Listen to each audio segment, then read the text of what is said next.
Welcome to my presentation. In this presentation, let us look at some examples related to factoring monomials. Let us say we have an example of this type. We want to factor the polynomial which has an expression like this: negative 2a to the power of 2 plus 8a minus 12 in two different ways. We want to factor it out in two different ways, and the way to do that is as follows. Step number one, the first way, I'll show you two different ways of doing it. The first way of resolving or finding the monomial is we can pull out 2 as common, positive 2 as common, and then if we were to pull out positive 2 as common, we can write the rest of the terms inside this set of parentheses. In here, we're going to be left with negative a squared, then plus 4a times 2 is 8a, minus 6 times 2 is 12. So 2 times negative 2a is negative 2a squared. We have that correctly. 2 times positive 4a is positive 8a.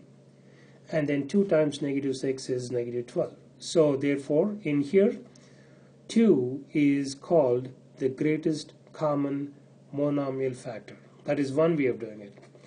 If we want to do it another way, the second way, this is also correct. There might be sometimes more than one way of expressing the answer. The second way of doing it is, if we were to pull out negative 2 as common, what is going to be left inside this set of parentheses? We'll be left with a squared, that is the first term. Negative 2 times a squared is negative 2a squared. Then minus 4a. Negative 2 times negative 4a is positive 8a, and that is what we have in the expression. We are not changing anything, but I'm just showing you two different ways of finding the greatest common monomial factor. And the third expression we have here is positive 6. Negative 2 times positive 6 is negative 12. So in here, negative 2 is what is called the greatest common monomial factor. So depending upon whether we want to pull out a positive 2 or a negative 2, we have seen here that we should be able to factor the given expression in a logical manner. At the same time, when we check out our answer, it should not distort the given problem, and that is important. Okay, so let's look at another example. In this example, let us say we have an expression of this type: negative 10u cubed minus 35u. We want to find the greatest common monomial factor between these two terms. Okay, so step number one, we want to see if there is anything common between 10 and 35, and then we also want to see if there's anything common between u cubed and u.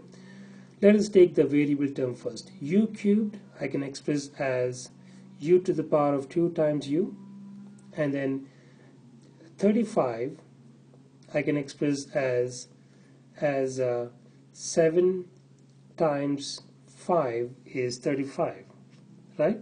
And then I can write 10 as 2 times 5 as 10. So if I were to use that information in here, and if I were to say 10, I can write as negative 2 times 5 times u squared times u minus 7 times 5 is 35 times u.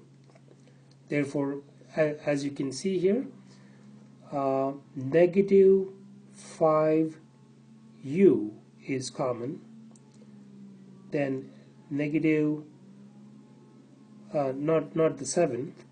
Let me come back and then write that out as 7. 5u, and the negative sign is also common. So if I were to write that out as step number 2, you will see that in a little bit more clear manner. negative 5u is common, and if I were to write the rest of the terms inside this set of parentheses, I am left with 2u squared, which is the first in this part of the expression, and in the second part of the expression I have a positive 7, right? Positive 7 because negative times positive is a negative. So if I were to check my answer, negative 5u times positive 2u squared will be negative 10u cubed, and that is what we have to start with. And then negative 5u plus 7, negative times positive is a negative. 5 times 7 is 35 times u. So therefore, the greatest common monomial factor in here is negative 5u. This is the greatest common monomial factor. Negative 5u is called the greatest common monomial factor. This is the way we want to be able to factor out the commons. In my next presentation, we shall look at some more examples related to factoring monomials.